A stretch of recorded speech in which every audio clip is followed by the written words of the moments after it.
Hi, everyone. Welcome back to the second lecture for this week. So we're going to continue on. We talked about Miranda and the requirements of Miranda.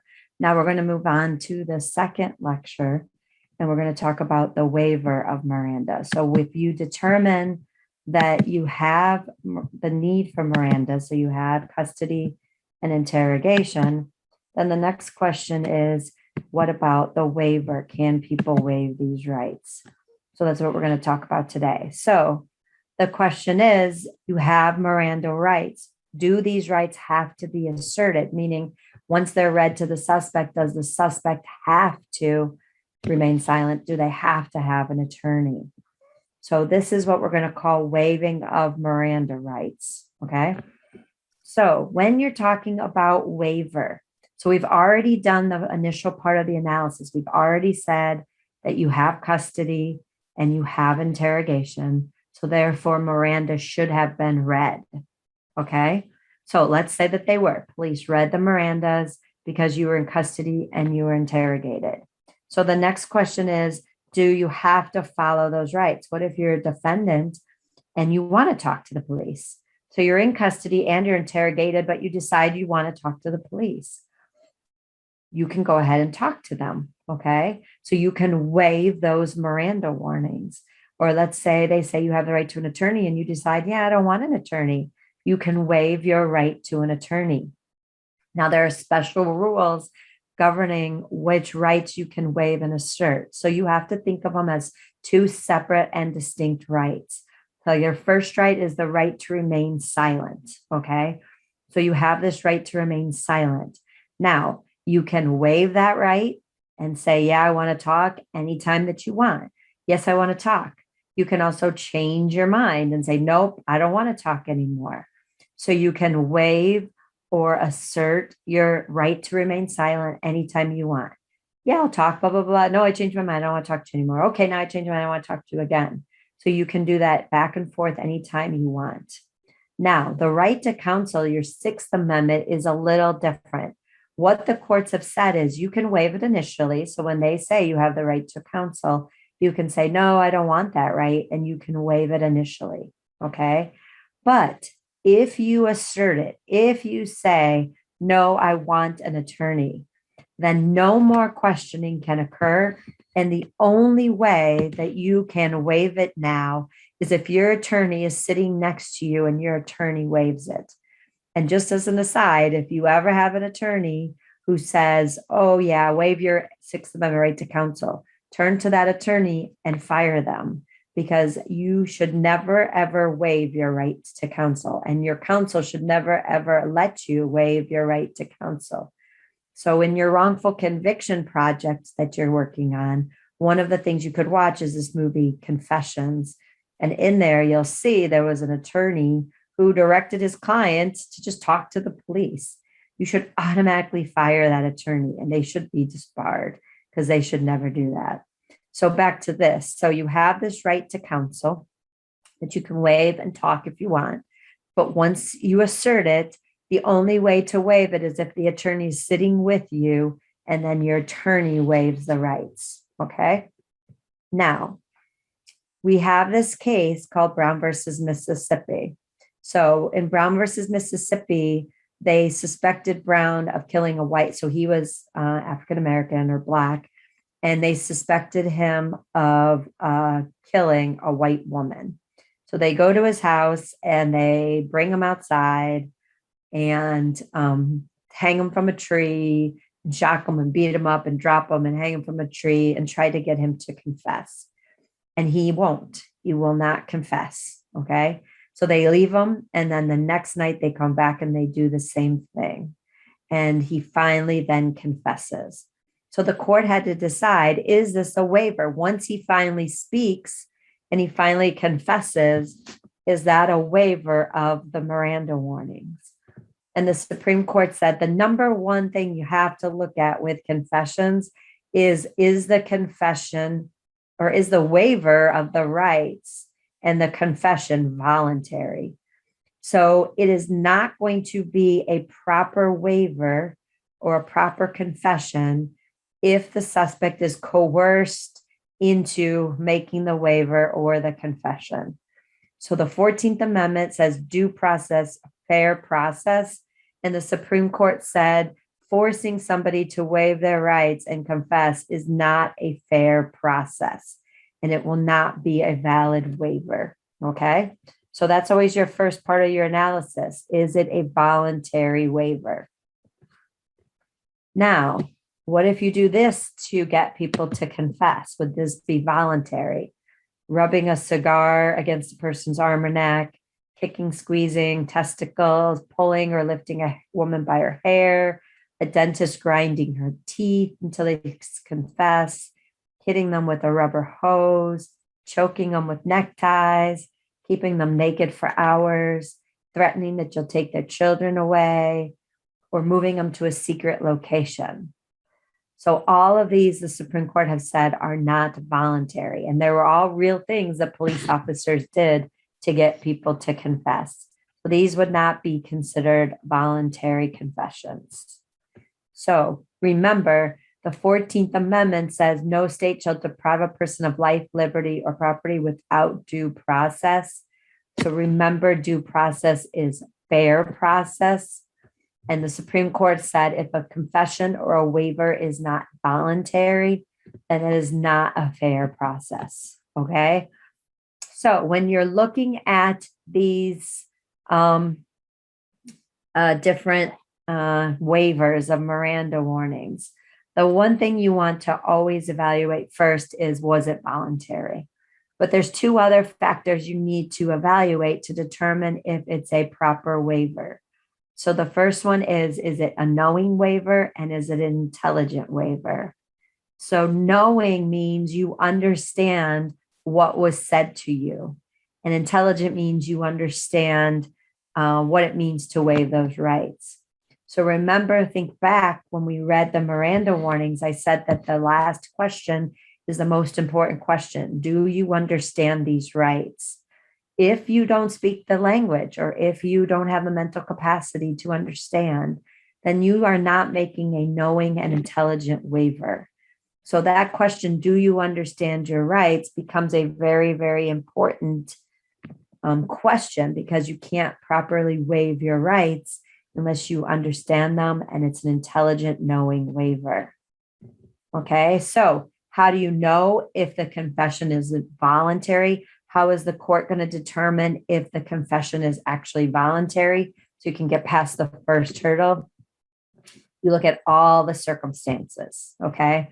So courts use totality of the circumstances, just like we've used for all other things, all the boxes. We pile everything up. We look, time, location, coercion, all of those things. We're going to look at all of them and make sure, the waiver was voluntary. So what are some things specific the court will look at? Whether the suspect initiated the contact with police, or the police sort of forced it. What is the age of the person making the confession? If they're too young, then maybe it's not knowing and or voluntary. Knowing or intelligent.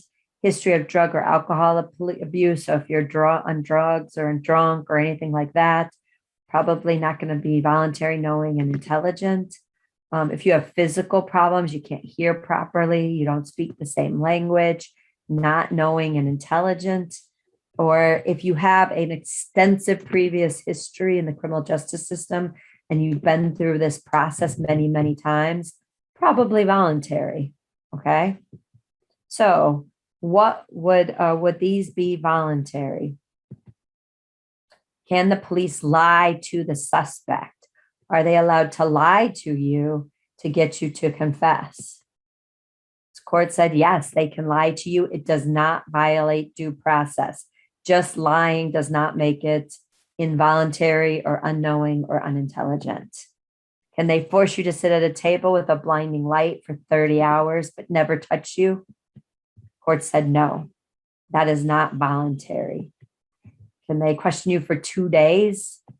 Court said, no, not voluntary. Can they send a psychiatrist in there pretending to be there to help you, but really they're just asking you questions? Court said, no, not voluntary. And can they just deny you medicine, food, sleep for over 24 hours? Nope, not voluntary. So they can lie to you, but if other things happen, then the court is more likely to say not voluntary. Okay, so it has to be voluntary, and it also has to be knowing and intelligent. So don't forget, this means they have to understand what their rights are. So if they're on drugs or alcohol, they're too young, they don't speak English, it is not going to be knowing and intelligent. Now, what about staying silent? So what if police read you your Mirandas and you just sit there and stare at them and you don't say anything? Is silence a waiver, or is silence you asserting your rights? Well, the courts had to decide this. And when I was in law school, the court had said a silence is assertion of your rights. Okay, you're asserting your rights. So this went to the Supreme Court in more recent years since my law school, and the court has changed their mind. And what the Supreme Court has now said is that silence is neither a invoking or waiving. It's nothing. It's silence. So if they read you your Miranda and you just sit there and ignore them, it's just silence. And then if you just start speaking, then obviously you're waiving your rights. Okay. So you cannot just be silent. If you want to assert your rights, you need to unambiguously say, I want to remain silent. I want an attorney. Okay. So the right to silence is knowing and voluntarily waiving when you start speaking then. So if you're just silent, it's just silence. And then if you start speaking, it's considered an automatic waiver. And if you want to assert, you have to unambiguously say to the police, you are asserting your rights. Okay. What about this? A man has read his Miranda warnings and he remains silent. The prosecutor tells the jury that his silence after Miranda shows that he is guilty. Do you think that they can use your assertion of your rights as evidence of guilt at trial? And the Supreme Court has said no, because if that could be used against you, it's like having no rights at all. So they cannot bring up to the jury and point out to the jury that you asserted your Miranda rights. Now, there's this concept called double interviewing. So double interviewing is when police are out and you're in custody and you're being interrogated and you read you Miranda. So you then say something incriminating and it should be excluded because they didn't read you Miranda. But they bring you back to the station, read you Miranda now, have you waive them, and now ask you the same questions again. That's called double interviewing. And the Supreme Court has said it's unconstitutional because it's all part of that first illegal interrogation. It's fruit of the poisonous tree.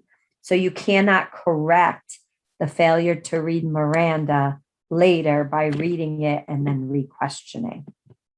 Okay, so another concept is, can you have a break in Miranda custody?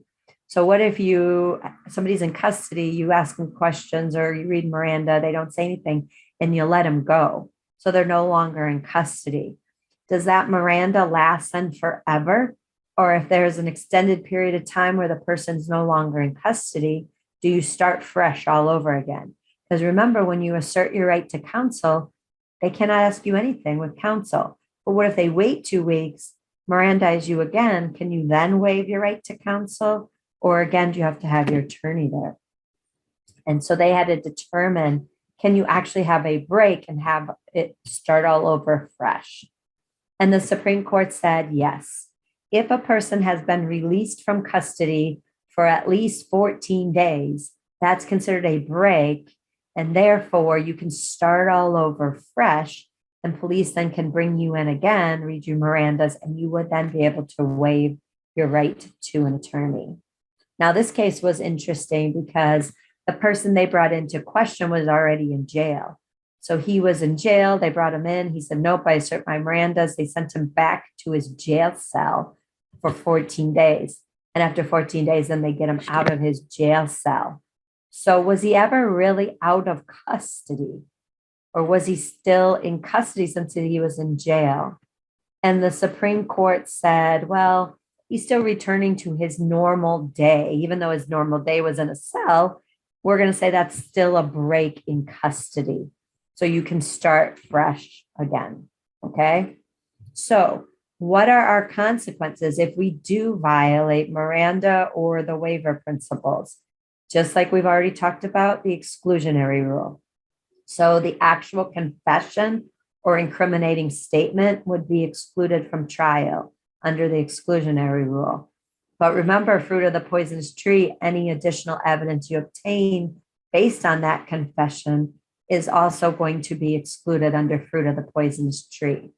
But don't forget, if you can, even though the exclusionary rule kicks in, we have some exceptions. So inevitable discovery, independent source. So we may be able to get that evidence back in. Okay. So we have now completed the entire interrogation analysis.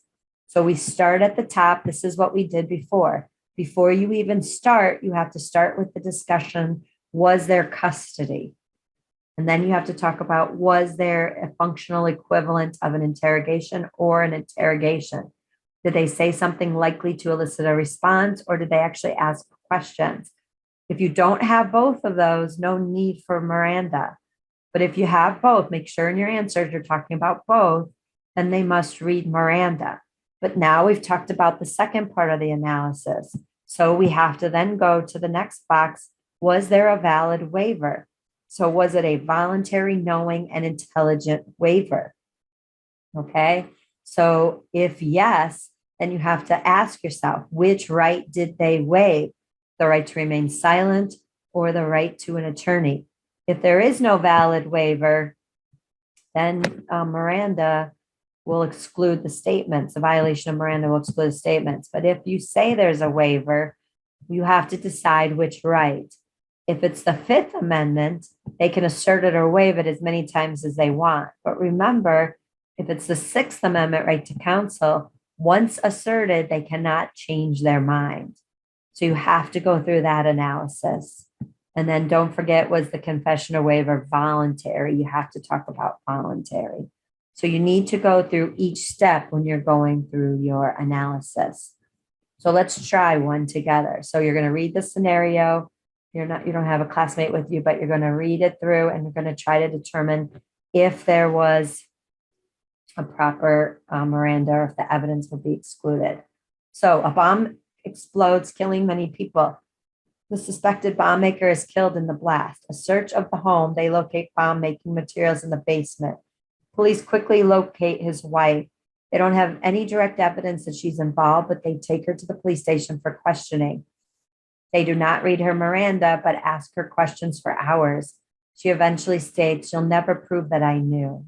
Can the prosecutor use the statement, "You'll never prove that I knew," against her at trial? So we're going to start with the first analysis. Was she in custody? So look at the facts. Do you think she was in custody? Well, they took her to the police station for questioning. So probably there was custody. Was there an interrogation? Yes, it said that she was questioned. It says they did not read her Miranda. So they have custody, they have interrogation. Mirandas were not read. So that statement would be excluded under the exclusionary rule. An elderly man is beaten when she won't give up her purse to three mugglers. She is left on the street and the officers and dies, and the officers arrest Ken, read him Miranda warnings. He never replied to the warnings. He just sat there. He just remained silent. Officers in relay questioned him. He's 18 years old for 6 hours without a break. He refuses to confess to the crime the whole time. They start to get tough. They bully him and tell him he's in big trouble if he doesn't talk, but they never touch him. Another officer befriends him, tells him he knows that who took the purse didn't mean it. So good cop, bad cop. And he finally then confesses. Can they use that confession against him at trial? So custody, absolutely. Interrogation, yes. So did they read him his Mirandas? Yes. Does he assert his Mirandas? No, he's just quiet. He's silent. He doesn't say anything. He just sits there the whole time. And they kept asking him questions, and then he finally confesses. That's probably okay. Now he is 18, so you would wonder about being voluntary, but he does just speak. So he does waive his right to remain silent. Max is arrested while Miranda warnings asserting his right to counsel and is taken to the police station. The police officer, while at the police station, promises Max, if you'll just tell me the truth about raping the college student, I'll see that the prosecutor only charges you with a misdemeanor assault. Max asks, can you do that? And the officer says, sure, I wouldn't tell you something I can't do. He says, okay, and puts the confession in writing. So custody, yes, he's arrested. Interrogation, yes. Was Miranda read? Yes. Now, does he waive or assert any of those rights? Well, he asserts his right to counsel. Then he's taken to the police station and still questioned after he asserts his right to counsel. Can he then waive it and answer the questions? No, because you cannot waive your right to counsel once it's asserted. So they should not have asked him any more questions or made any statements to him. It would be thrown out. Okay. Police officers arrest Jared on suspicion of shooting a local taxi cab driver in the head and then burying the body nearby. Jared is read Miranda's, indicated he wished to remain silent.